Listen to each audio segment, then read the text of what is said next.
Okay, here we go. All right, so we're going to walk you through some of the new features with the enterprise version of Google Meet. So now that we have enterprise, we do have quite a few features that were not there in the just general G Suite for Education version of Google Meet. So the first thing I want to show you is down here at the bottom, we have some host controls. And what's nice about the host controls, if you click that, you'll see that you have the first option is quick access. And then you can do where you can change it so that everyone can share their screen, everyone can send chat messages, or you can turn that off. So if you're worried about students sharing something they shouldn't or putting things in the chat that they should not, then you would turn that, you could turn that off or turn that on for whatever your level of comfort is. But I want to focus on this quick access. So if you turn this off, what that does is whoever is invited, they have to then ask to join. And that includes, people that are part of this organization. So it doesn't matter if you invite them and they are part of our district, something will pop up or they have to ask to join. So I'm going to show you what that looks like. I'm going to have my son act like he's joining so you can see from my perspective what's going to happen. So he just asked to join. And once I get his camera and everything set up, it's going to pop up here. See how it says someone wants to join the call? It says Charles Stitzel, deny entry or admit. So you have that control. So if you get into the Meet first and you turn that quick access off, that's how you can control people joining in and getting in or getting out before you. So I'm going to deny his entry because he doesn't need to be here. But that's what I wanted to show you with those host controls, because, again, the chat feature, the screen sharing, and then that quick access is a really, really cool feature. Some other things that are really neat up here in the activities, there are a couple options now. So there's breakout rooms, there's polls, and there is a Q&A feature. So if I turn we'll start with Q&A. If I turn the Q&A, what that does then is I'm going to turn it on here, and now Molly and Courtney are going to get a little message that says Q&A is now open, and they can ask a question. So they can put questions in there. So if you guys want to throw some questions in, you can. Because what's cool about that is as questions are put in, you can like them essentially. So if more than one student has the same question, they can push that question up. So me as the teacher, I can see that, these students have, multiple questions or more than one student has the same question. And then I can address that. They would upvote it. See this little thumb here. So let's say Courtney has the same question of, what's the best color? She could upvote that. And then me as a teacher, I would see that that's a question that's important to all of us. Once we're done with that, or what's nice is as the teacher, I can mark it as hidden. So if I mark it as hidden, I'm still going to see it. It's hidden, but it's going to go away from others seeing that Q&A. If it's resolved, so we've answered it, we've talked about it, I can mark it as answered, or I can also get rid of it. I can delete it if it's irrelevant. So that's pretty cool. So that's just a nice feature, just so that, if you're not using the chat, so if you turn the chat off, or if you, again, want to see what a lot of students have, what common questions they have, they could throw it in that Q&A and you can upvote it. So that's pretty cool. And then you can always turn the Q&A off. So once, let's say I don't want any more questions coming in, I can use this little toggle right here, and I can allow, it turns the question off. And then now the people that are in my Google Meet cannot ask any more questions until I turn it back on. Another feature there that's pretty cool are the breakout rooms. So what's neat about that is it's going to throw all the people that are part of this Google Meet into breakout rooms. So if I click set up breakout rooms, I have the option here. It's going to shuffle them, or I can click and drag. So if I have more than two, I could put them in the same breakout room, which I still can do that. And I can shuffle it again, so they would kind of go back to their own.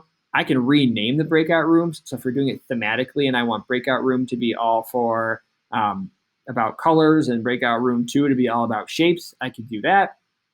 And then as the teacher, you can always join in those breakout rooms. So once I press open rooms, what I can do is I can hop into them. I can join in. So if my students are in their breakout rooms and I want to see what they're doing, all I have to do is press join, and I would be in that. I can get in on that discussion. So I'll show you here with Molly here. She's talking to herself over here. But I'm now joining into her breakout room. So it's just the two of us, or at this point, but anyone else that was part of that, I would be able to see their conversation and kind of go there. So I'm going to close the rooms, and it's going to give a message to everyone. To ask for help. Sorry. Oh, sorry. Did you ask for help yet? I did not. No. So if I'm in the room, I can, and Dan or the instructor isn't in the room, I can ask for help. A student can ask for help, and that would flag Dan wherever he is that says, oh, a student needs help. Perfect. Thank you. Yeah. So that's a nice feature. Like, so your students don't have to worry about emailing you or whatever. It will just give me an indication. All right. So we're going to be bouncing back here. All right. And I'm going to return to the main call. And that's what your students would see too. They would be prompted to return to that main call. The last feature, I'm going to join them back in because I had that quick access on. They had to be admitted back in, but you can always turn that off. The other feature here that's new are polls, which is really cool. So if I click polls and I can start a poll, I can ask a question.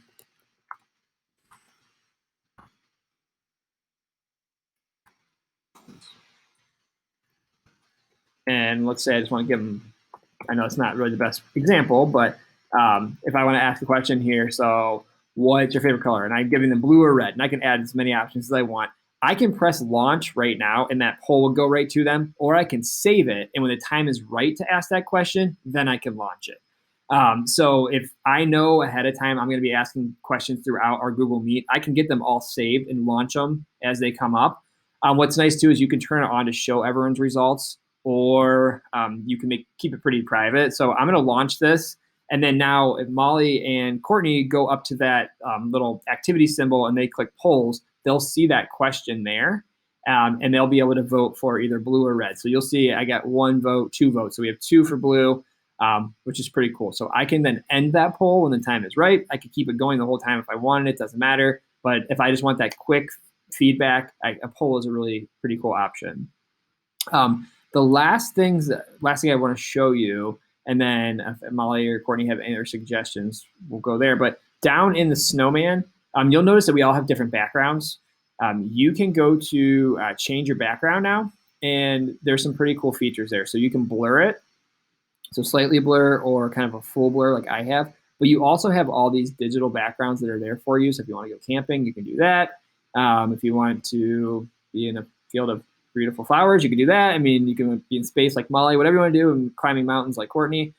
You have that option. I would like to be at the beach, so I'm going to do that.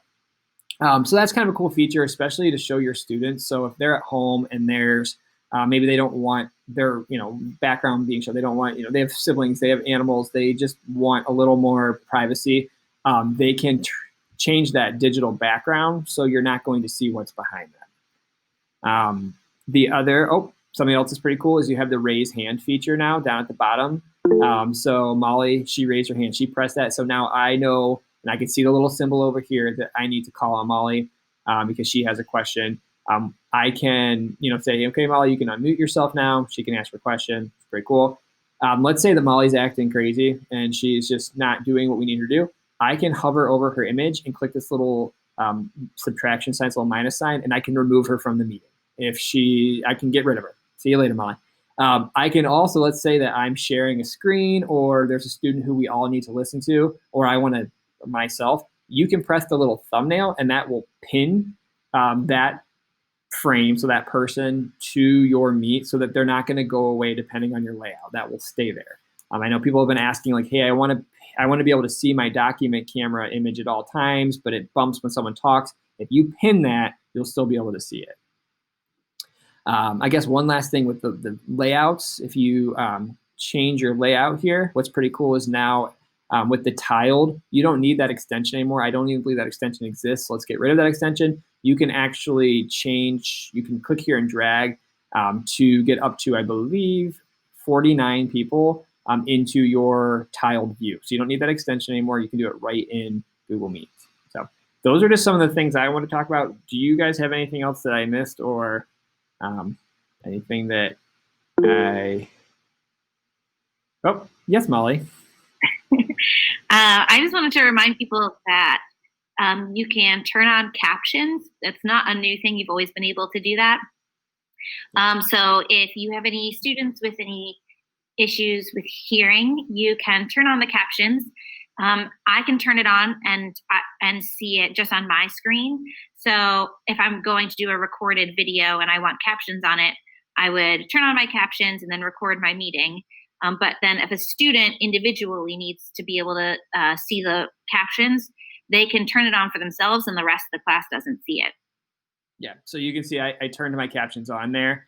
And what's pretty cool is when Molly was talking, her icon, Molly Quoter, and what she was saying is scrolling. And now that I'm talking, it says you and what I'm saying. So it's like a live chat feature, which is really, really cool for your students to kind of, for them to follow along. And then, yeah, I think that might be it. The presentation modes are still essentially the same. Just a kind of a best practice is if you are sharing a video, you're going to want to do it from a tab. That's the best for audio. And then, Jamboard. Yeah. So now, thanks, Molly. If you're in the snowman over here at the very top, you can launch a Jamboard right from your Google Meet. And you have the option to choose one from your drive. So maybe you already set up a Jamboard. You already went in, you set up a jam, you added some images, whatever it is. You could open it from your drive. If it's like an on-the-fly thing and your student's like, hey, can you show me how to do this math problem? You can start a new one just by clicking here. It's going to take you to Jamboard. And it's nice. The people that are in my chat, you give them access right there. So when I click that new jam, it just gives me those same share options as like a doc or slides, whatever it might be. If I just want to show them, I'm going to keep it view. But if I want the people that are in my Meet to be able to write on that Jamboard, I'm going to change it to edit. And then I can send that. And then now they have access to that Jamboard. I have access to that Jamboard. So we can all kind of interactively, do that lesson. So you see Molly join. So as I add things, she can add things. Courtney can add things if she joins in. So that's just another really cool feature that they added to G Suite for Enterprise. I think that might be it now. I can't remember, but if anyone has any questions or if you're playing around with Google Meet and you come across something that you think everyone else could benefit from, please let us know and we will make sure that others get that message. So thank you. Thanks for joining, and we will talk to you all later. So once your Meet is over, now you'll receive a few emails.